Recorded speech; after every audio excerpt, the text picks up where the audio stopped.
Hi అండి, నమస్తే. నేను మీ Navyasri. Welcome to it non stop. ఇవాల్టి సెషన్లో సేమ్ యాజ్ ఇట్ ఈజ్ మన రెస్టారెంట్ స్టైల్లో వెజ్ మంచూరియా ఇంట్లోనే ఎలా తయారు చేసుకోవచ్చో చూద్దాం.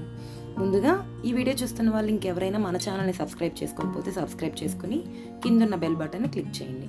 అలా చేయడం వల్ల నేను పెట్టే ప్రతి వీడియోకి మీకు నోటిఫికేషన్ అనేది ఖచ్చితంగా వస్తుంది.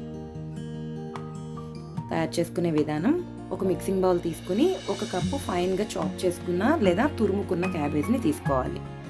అలానే ఒక క్యారెట్ని ఫైన్గా ఇలా గ్రేట్ చేసుకుని కానీ చాప్ చేసుకుని కానీ తీసుకోవాలి. కొద్దిగా ఫైన్గా చాప్ చేసుకున్న ఉల్లిపాయలు, అలానే ఫైన్గా చాప్ చేసుకున్న పచ్చిమిర్చి. ఇందులోకి సాల్ట్ మీ టేస్ట్కి సరిపడా, అలానే 1/2 టేబుల్ స్పూన్ కారం, 1/2 టేబుల్ స్పూన్ మిరియాల పొడి, 1/2 టేబుల్ స్పూన్ గరం మసాలా, అలానే 1/2 టేబుల్ స్పూన్ అల్లం వెల్లుల్లి పేస్ట్ వేసుకోవాలి. కార్న్ఫ్లోర్, మైదా రెండు కూడా 2 నుంచి 3 టేబుల్ స్పూన్ల వరకు పడుతుందండి. మీరు తీసుకున్న కప్పు కొలత బట్టి ఇది వేరీ అవుతుంది. నేను కూడా ఫస్ట్ 2 టేబుల్ స్పూన్స్ మాత్రమే యాడ్ చేసుకున్నాను. ఇన్ కేస్ మనం కలుపుకున్న తర్వాత మనకి గనక పిండి ఉండల కింద అవ్వకపోతే అప్పుడు మనం ఇంకొక స్పూను యాడ్ చేసుకోవచ్చు. ఇప్పుడు ఈ వెజిటేబుల్స్ అన్నింటినీ కూడా బాగా నలుపుతూ మిక్స్ చేసుకోవాలి. అలా మిక్స్ చేయడం వల్ల అందులో ఉన్న వాటర్ కంటెంట్ అంతా కూడా బయటకి స్క్వీజ్ అవుతుంది. మనం ఇలా నలుపుతూ కలుపుతున్నాం కదండి. సో చూస్తున్నారు కదా ఎంత వెట్గా ఉందో. ఇప్పుడు మనం మరి కొంచెం వాటర్ని కొద్దిగా యాడ్ చేసుకుంటూ ముద్దలాగా కలుపుకోవాలి. చూస్తున్నారు కదండి, నాకు ఇంకా వెజిటేబుల్స్ పొడి పొడిలాడుతూనే కనిపిస్తున్నాయి. ఇంకా కొంచెం పిండి పడుతుంది. సో నేను మరొక టేబుల్ స్పూన్ కార్న్ఫ్లోర్, అలానే మరొక టేబుల్ స్పూన్ మైదా కూడా యాడ్ చేసుకున్నాను. యాడ్ చేసుకుని ముద్దలాగా కలుపుకుంటున్నానండి. ఇలా ముద్దలాగా కలుపుకున్న తర్వాత మీరు ఒక ఉండలాగా తయారు చేసి చూసుకుంటే మీకు ఆ బాల్ అనేది క్రాక్ అవ్వకూడదు. బాల్ కనుక మీకు క్రాక్ అయినట్లయితే ఆయిల్లో వేయగానే విడిపోతుంది. ఇలా ముందే టెస్ట్ చేసుకుని చూసుకోవాలండి.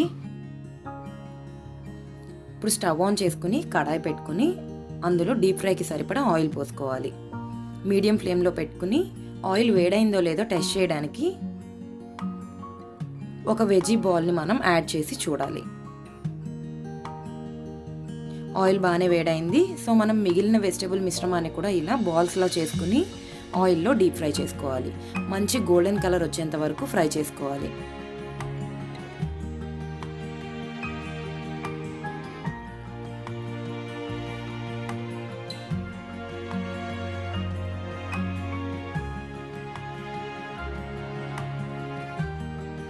నేనైతే అట్ ఏ టైం ఫ్రై చేసేస్తున్నానండి. కొంతమంది లైట్ గోల్డెన్ కలర్ వచ్చిన తర్వాత తీసేసి ఇంకొకసారి మళ్ళీ ఫ్రై చేసుకుంటారు. అలా మీరు 2 టైమ్స్ కూడా ఫ్రై చేసుకోవచ్చు.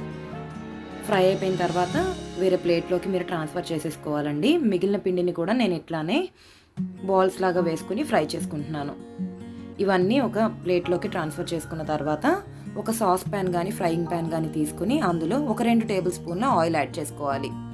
ఆయిల్ కొంచెం వేడైన తర్వాత ఫైన్గా చాప్ చేసి పెట్టుకున్న వెల్లుల్లి రెబ్బల్ని వేసుకోవాలి. అందులోకి ఒక 2 స్లిట్స్గా కట్ చేసుకున్న పచ్చిమిర్చి, అలానే కొద్దిగా ఉల్లి తురుమును కూడా వేసుకోవాలి. ఉల్లిపాయ ముక్కలు అలానే పచ్చిమిర్చి ముక్కలు కూడా కొంచెం మగ్గేంత వరకు ఫ్రై చేసుకోవాలి. ఈ ఉల్లిపాయ ముక్కలు గోల్డెన్ కలర్లోకి వచ్చిన తర్వాత క్యాప్సికమ్ కూడా ఫైన్గా ఇలాగా స్లైసెస్గా కట్ చేసి వేసుకోవాలి. చిల్లీ చికెన్కి అయితే మీరు డైసెస్లా కట్ చేసుకోవాలండి. మంచూరియాకి ఇలా స్లైసెస్గా కట్ చేసుకుంటే బాగుంటుంది. ఇప్పుడు మనం సాసెస్ యాడ్ చేసుకోవాలి. టొమాటో కెచప్ 1 టేబుల్ స్పూన్, అలానే red chilli sauce 1 table spoon, soya sauce 1 table spoon వేసుకుని ఒకసారి ఇలా స్టిర్ ఫ్రై చేసుకోవాలి. ఆ తర్వాత బ్లాక్ పెప్పర్ పౌడర్, మిరియాల పొడి 1/2 table spoon, tasting salt 1/2 table spoon, అలానే సాల్ట్ కూడా ఒక పించ్ యాడ్ చేసుకోవాలండి. సోయా సాస్లో ఆల్రెడీ సాల్ట్ కంటెంట్ ఉంటుంది. సో మీరు ఒక చిటికెడు సాల్ట్ వేసుకుంటే సరిపోతుంది. ఒకసారి ఇవన్నీ వేసుకున్నాక కూడా స్టిర్ ఫ్రై చేసుకుని 150 ml నుండి 200 ml వరకు మీరు వాటర్ పోసుకోవాలి. అంటే మీరు ప్రిపేర్ చేసుకున్న వెజ్జీ బాల్స్ ఉన్నాయి కదా, మంచూరియన్ బాల్స్, ఆ కంటెంట్ బట్టి మీరు వాటర్ పోసుకోవాల్సి ఉంటుంది. నేనైతే 150 ml పోసాను. ఈ వాటర్ కొంచెం బాయిల్ అవుతున్నప్పుడు మనం ఫ్రై చేసి పెట్టుకున్న మంచూరియన్ బాల్స్ని కూడా యాడ్ చేసుకుని ఇలా సాటే చేసుకోవాలి.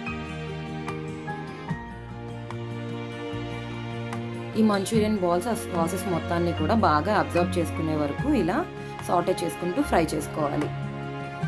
సో వాటర్ మొత్తం అబ్జర్వ్ చేసుకుంటున్నాయండి. సో లాస్ట్లో మీరు ఇట్లాగా స్ప్రింగ్ ఆనియన్స్ని స్ప్రింకిల్ చేసుకోవాలి. చూస్తున్నారు కదా, వాటర్ మొత్తం అంతా కూడా అబ్జర్వ్ అయిపోయింది. సో ఇప్పుడు స్టవ్ టర్న్ ఆఫ్ చేసుకుని సర్వింగ్ బౌల్ తీసుకుని సర్వ్ చేసుకోవాలి. చూడటానికి కూడా చాలా యమ్మీగా ఉంది కదండి మన వెజ్ మంచూరియా. సర్వింగ్ బౌల్ తీసుకుని సర్వ్ చేసుకోవడమేనండి. మీకు ఇష్టమైతే కొత్తిమీర తురుమును కూడా యాడ్ చేసుకోవచ్చు గార్నిషింగ్కి.